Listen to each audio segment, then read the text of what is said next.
وحده لا شريك له وأشهد أن محمدا عبده ورسوله وصفيه وخليله بلغ الرسالة وأدى الأمانة ونصح الأمة وكشف الله تعالى به الغمة حتى أتاه من ربه اليقين صلوات ربنا وسلامه عليه وعلى آله وأزواجه وأصحابه ومن تبعهم بإحسان إلى يوم الدين. أما بعد. Bapak Ibu sekalian dimuliakan Allah Azza wa Jalla, uhayikum bi tahiyatil Islam, tahiyat ahlil jannah. Assalamualaikum warahmatullahi wabarakatuh. Sebagaimana janji kami pada pertemuan sebelumnya bahwa kita akan membahas cara Allah mengabulkan doa bagi orang-orang yang terjepit, bagi orang-orang yang sudah kepepet, bagi orang-orang yang sudah sangat sulit.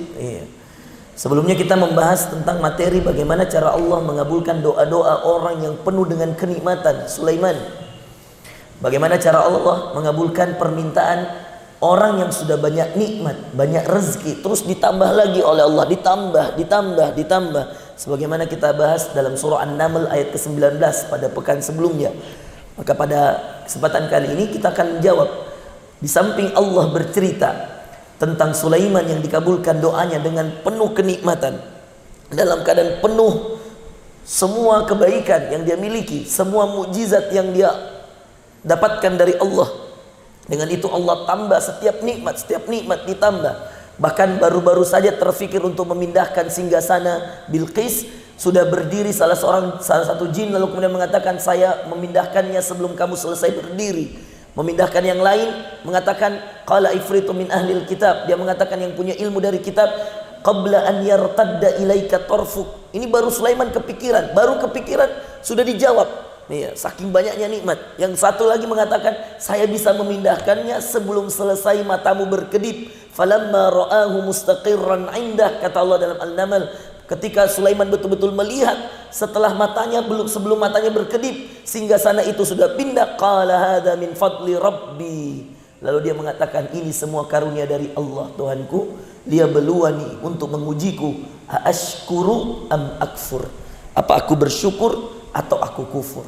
Nah, Bapak Ibu sekalian, di saat yang sama, ini satu-satunya dalam Al-Quran.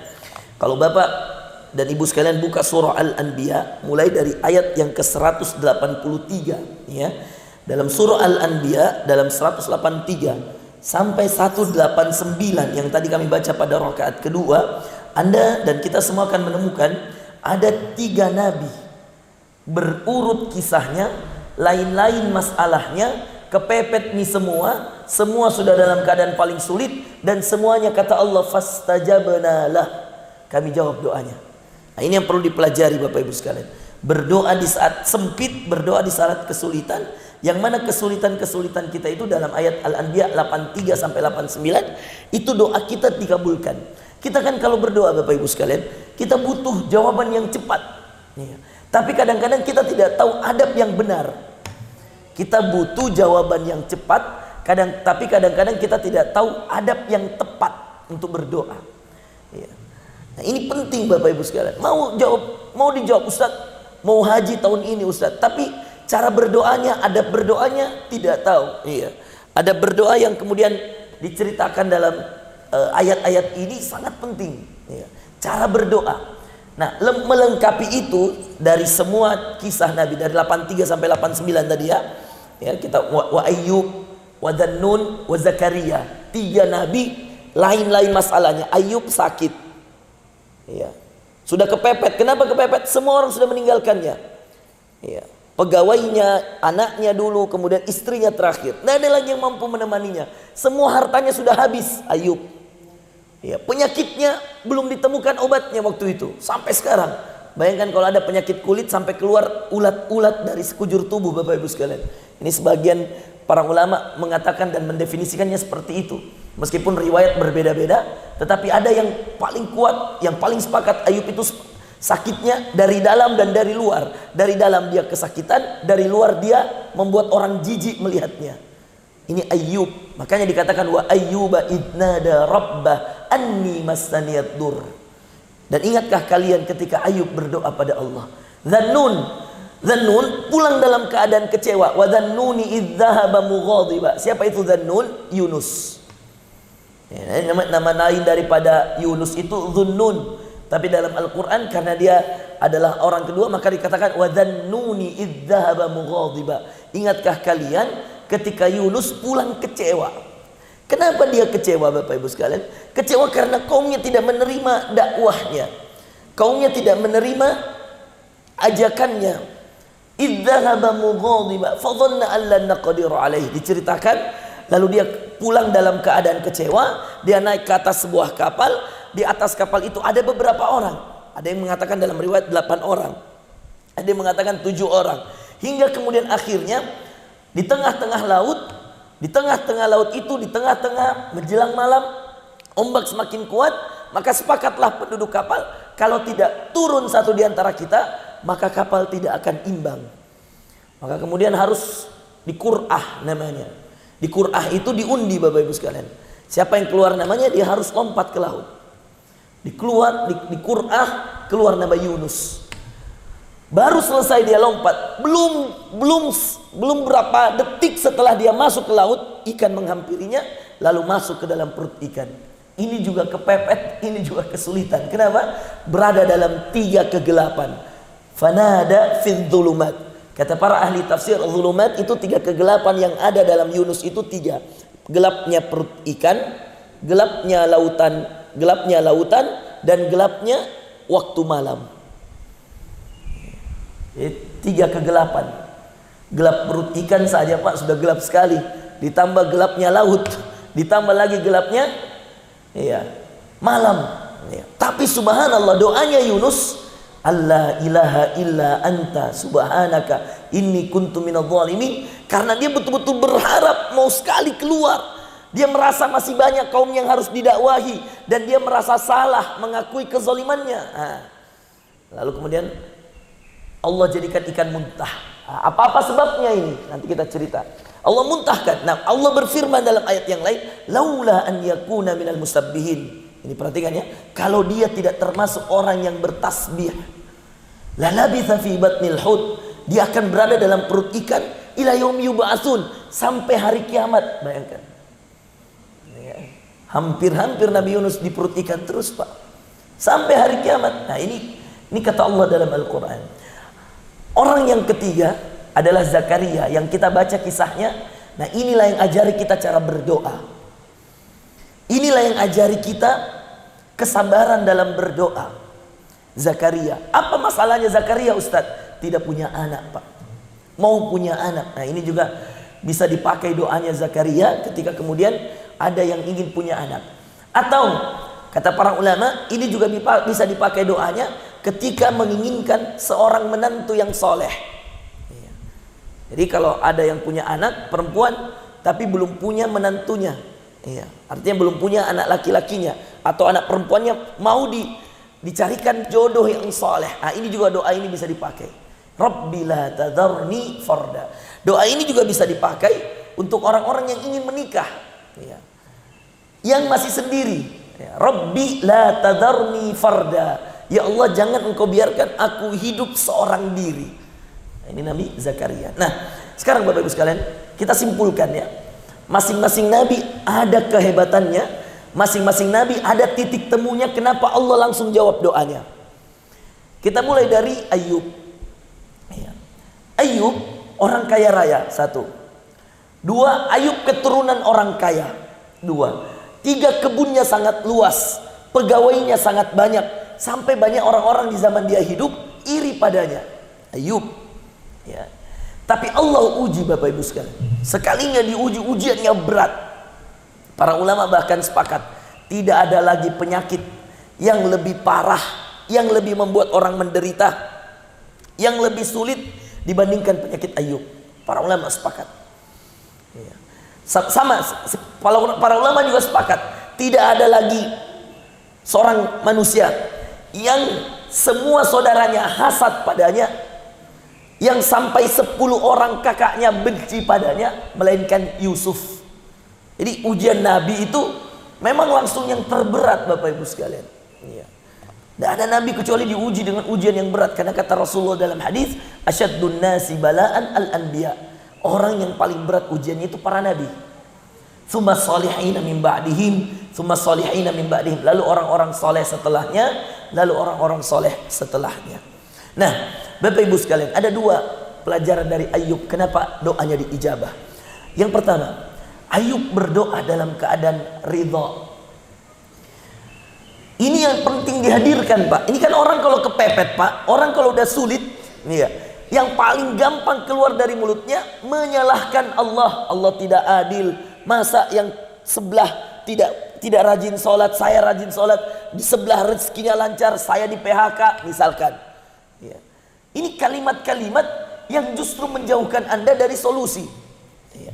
Ayub itu paling pertama ketika kemudian istrinya, nah ini paling berat, Pak. Ini orang kan kalau sakit, Pak, seberat apapun sakitnya, tapi kalau masih ada keluarga bersama, itu masih bisa ringan, Pak. Masih lebih mudah dihadapi. Tapi subhanallah, Ayub, istrinya sudah pergi. Terakhir sekali istrinya. Tidak kuat istrinya, Bapak Ibu sekalian. Ya.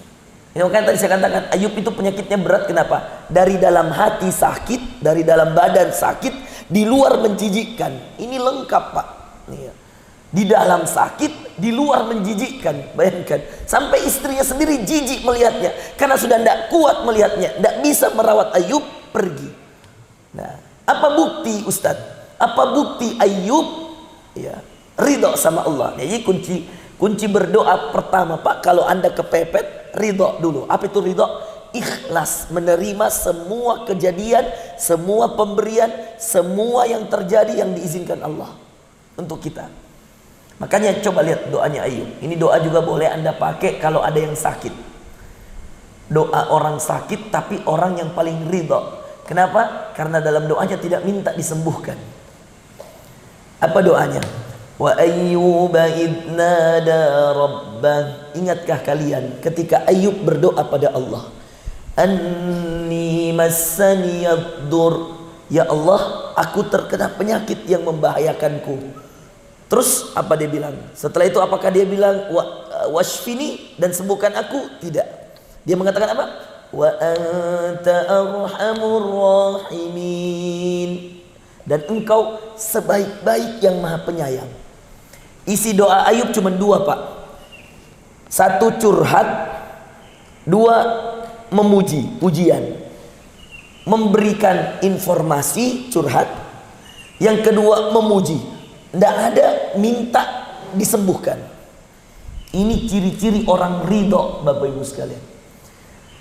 Dalam kaidah beragama, boleh meminta langsung apa yang kita minta, Bapak Ibu sekalian. Tapi dalam kepepet, dalam hal kesulitan, perlu memakai kaidah Ayub. Apa kaidah Ayub? Ridho. Seakan-akan dia sudah menerima apa yang Allah berikan. Tidak juga minta disembuhkan, tidak juga minta diselesaikan. Kenapa? Karena bagi Ayub, bisa jadi sakitnya lebih baik dari sembuhnya.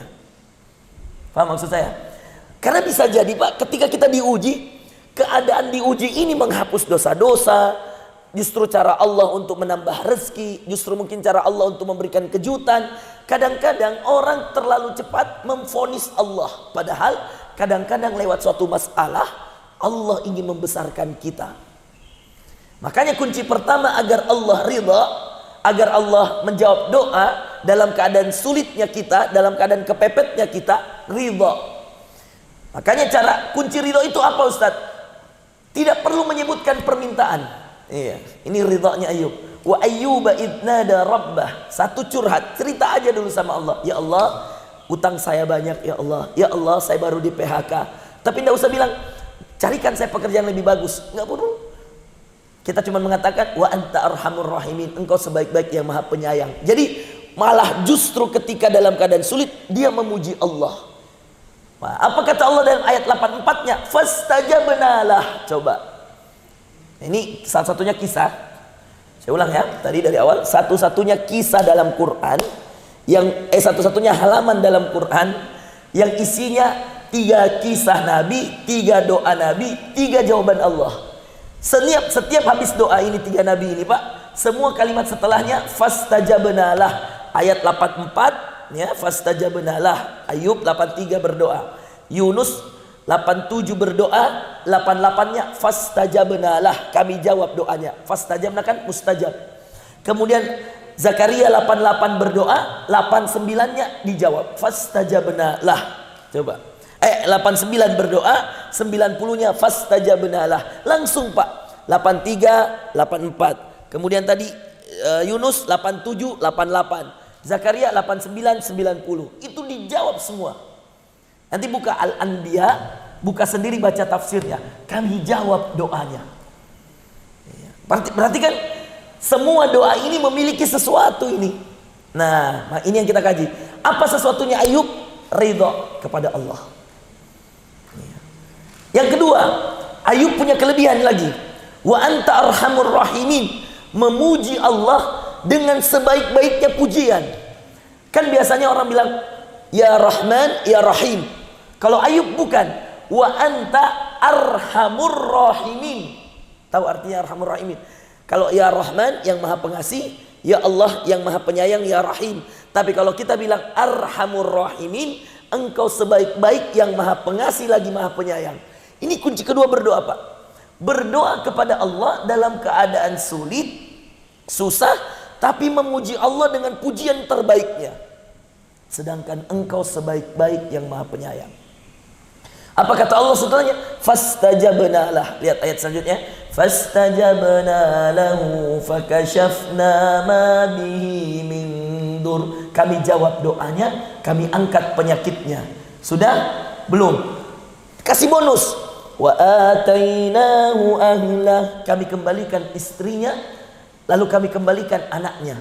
Coba Pak, bisanya itu istrinya tahu. Dalam sebuah riwayat Bapak Ibu sekalian, ketika kami diceritakan oleh Syekh tafsiran ayat ini, beliau menceritakan ini istrinya iseng-iseng saja Pak. Apa itu iseng-iseng ya? Dia kayak penasaran bagaimana nih keadaannya suamiku. Dia tidak berniat pulang ini sebenarnya. Dia cuma penasaran bagaimana ya keadaan. Dia lihat-lihat, Ayub sudah keluar dari rumahnya. Lalu kemudian dia mendekat, apa sudah hilang penyakitmu? Dia kaget ketika semua penyakitnya sudah hilang dan tidak ada bekasnya. Bahkan Ayub ya, ibarat anak-anak milenial sekarang lebih glowing, iya, lebih apa ya, lebih kayak masya Allah, penampilannya lebih baik daripada sebelumnya. Kaget istrinya, lalu kemudian dia panggil anak-anaknya, kembali semua. Akhirnya pegawainya semua kembali. Bahkan wa atainahu ahlahu wa mithlahum ma'ahum, dikategorikan dalam ayat ini kami kembalikan istri dan anak-anaknya, kami tambah keturunannya, kami tambah hartanya. Jadi setelah sembuh, Ayub itu diberikan tambahan anak, diberikan tambahan harta. Karena dua tadi, ridha dan memuji Allah dengan pujian terbaik. Ini belajar dari Ayub. Apa yang membuat doa Nabi Yunus dikabulkan? Ya. Ini penting Pak. Jadi sudah dua ya. Doa Nabi Yunus dikabulkan satu. Karena ada 3 kalimat terbaik yang Allah suka. Jadi begini Pak, doa itu pernah nggak dengar hadis riwayat Muslim? Lillahil asmaul husna fad'uhu biha. Pernah dengar? Allah itu punya asmaul husna, maka ketika berdoa, berdoalah dengan menyebut nama-nama Allah ini. Allah itu Bapak Ibu sekalian senang sekali kalau ketika kita berdoa, kita puji dulu dia dengan nama-namanya. Ini yang membuat doa Nabi Yunus mustajab. Ya. Mengumpulkan kalimat-kalimat yang sangat disukai Allah. Ini hadisnya riwayat Imam Ahmad. Kalau doanya Nabi Yunus ini Pak, ada satu hadis khusus dari Rasulullah. Kata Rasulullah, da'watu dhinnun, doanya Nabi Yunus, la yada'u biha muslimun qat, tidak ada satu orang muslim pun berdoa dengan doa ini, kata Rasulullah, illa stajaballahu du'a'ah, kecuali Allah pasti jawab doanya. Kenapa? Para ulama menyimpulkan karena mengumpulkan 3 kalimat yang sangat Allah senangi. Jadi berdoa dengan kalimat yang Allah senangi Pak. Apa kalimatnya? Satu, tauhid. Apa doanya? La ilaha illa anta, la ilaha illa anta. Ini kalimat apa? Tauhid. Paling disuka Allah, tauhid. Tidak ada Tuhan selain Engkau ya Allah. Kalimat kedua yang sangat disukai Allah, tasbih. Subhanak, maha suci Engkau ya Allah. Berapa banyak ayat Quran, surah dalam Quran dimulai dengan tasbih. Surah Al-Jumu'ah, yusabbihu lillah. Surah As-Saff, sabbaha lillah. Ya. Surah apa lagi? Al-Isra, subhanalladzi asra. Surah apa lagi? Al-A'la, sabbihisma rabbikal a'la. Semuanya dimulai dengan tasbih. Maka kalimat subhanak, maha suci engkau ya Allah, adalah kalimat yang sangat dicintai Allah juga selain tauhid. Kalimat yang terakhir, inni kuntu minadz zalimin, ini ganti dari istighfar. Saya termasuk hamba yang zalim ya Allah. La ilaha illa anta subhanaka inni kuntu minadz zalimin. Nah, Bapak, ini boleh dipakai, Pak. Karena ada hadis dari Rasul tadi, kalau Anda berdoa, misalkan ada hajat toh, apa hajat tak? Apa permintaan tak? Coba baca dulu ini doanya Nabi Yunus. Sebagian ulama mengatakan seandainya bisa ulang sampai 7 kali. Ada yang mengatakan ulang sampai 3 kali. Ada yang mengatakan ulang sampai 10 kali. Ustadz Ikhwan, ya, mertua saya, pernah diajar sama syekh dari Palestina. Dia bilang ulang sampai 40 kali. Bayangkan, ulang sampai 40 kali. Saking dicintanya Allah kalimat ini. La ilaha illa anta subhanaka inni kuntu minadz zalimin. Katanya kalau kamu mau meruqyah orang, mau menyembuhkan orang, ketika kemudian kamu ruqyah dia, coba ulang sampai 40 kali. Apapun penyakitnya insya Allah hilang. Oh, ini kata Ustaz Ikhwan ini dari syekh, ya. Syekh mengajarkan pada beliau mengatakan kalau mau sembuhkan coba ulang sampai 40 kali ini kalimat, karena Allah sangat senang kalimat ini. Ya, permasalahan 7 kali, 3 kali, 4 kali, 40 kali itu bebas Bapak Ibu sekalian. Ya, tidak ada kewajiban. Cuman ini kan ada anjuran-anjuran dari para ulama kita. Nah, ini doanya Nabi Yunus. Jadi apa yang tadi membuat Nabi Ayub diterima doanya? Ya, Nabi Ayub itu ridha berdoa. Yang kedua, memuji Allah dengan pujian terbaik. Nabi Yunus memilih kalimat-kalimat terbaik. Ya. Seperti tauhid, tasbih, istighfar. Inni kuntu minadz zalimin. Seperti Nabi Adam, apa doanya? Rabbana zalamna, ya Allah kami telah menzalimi diri kami. Anfusana wa illam taghfir, dan seterusnya. Kemudian yang kedua, yang juga membuat Nabi Yunus diterima doanya. Jadi masing-masing nabi ini ada 2 keutamaannya. Ya, satu tadi Nabi Ayub dia ridha, yang kedua dia puji Allah dengan pujian terbaik. Nabi Yunus satu memilihkan nama-nama atau kalimat-kalimat terbaik untuk Allah. Yang kedua yang membuat doanya Nabi Yunus diterima Allah adalah karena dia mengakui kesalahannya, mengakui kezalimannya. Jadi merasa, Pak, orang kalau berdoa dalam kesulitan harus ingat dosa-dosa, Pak. Mau dijawab doa tak? Coba ingat dosa-dosa tak, minta sama Allah ampunan, akui bahwa banyak dulu kesalahan tak, sehingga kemudian ketika kita berdoa kita dalam keadaan kita banyak salah. Ketika itu, Pak, muntah ikan. Gara-gara apa? Ketika Yunus dengan penuh pengakuan dia mengatakan inni kuntu minadz zalimin, ya Allah aku termasuk hambamu yang sangat zalim. Nabi Zakaria juga 2 Bapak Ibu sekalian dalam ayat wa Zakaria idnada rabbah anni massaniyad wa Zakaria idnada rabbi la tadharni farda. Dan Zakaria ketika dia berdoa kepada Allah, Rabbi la tadharni farda, ya Allah jangan engkau biarkan aku hidup sendiri, wa anta khairul warithin. Zakaria itu kelebihannya ketika berdoa Bapak Ibu, satu, istiqamah. Apa itu istiqamah? Itu terus dia ulang-ulang sampai dia dapat. Nah, ini juga bukti bagi orang-orang yang berdoa Bapak Ibu sekalian. Kalau Anda berdoa dan masih sedikit pengulangannya, masih jarang diulang, ya seperti Zakaria Bapak Ibu sekalian, minta anak dari waktunya pengantin baru sampai semua rambutnya sudah beruban. Nah, itu tadi ada dalam surah Maryam yang kami ceritakan tadi. Kaf ha ya ain sad dzikru rahmati rabbika 'abdahu Zakaria idnada rabbahu nidaan khafiyya. Dia mengatakan Rabbi inni wahanal 'azmu minni, ya Allah saya sudah lemas ini, ya Allah saya sudah lemah. Washta'ala ar-ra'su syaiba, tulangku sudah keropos dan rambutku sudah beruban. Jadi kelebihannya Zakaria ketika berdoa, dia tidak bosan berdoa, Pak. Dia ulang terus, dia ulang, dia minta. Ya, ada kan orang kalau baru 3 kali minta sudah mengatakan, saya sudah doa. Ini tidak, dia ulang terus. Sampai Allah katakan fastajabna lahu wa wahabna lahu Yahya. Kami jawab doanya, kami berikan kepadanya Yahya. Jadi kunci berdoanya Zakaria apa? Istiqamah. Rutin, Pak. Kalau memang Anda butuh anak, itu terus didoakan dulu. Ya.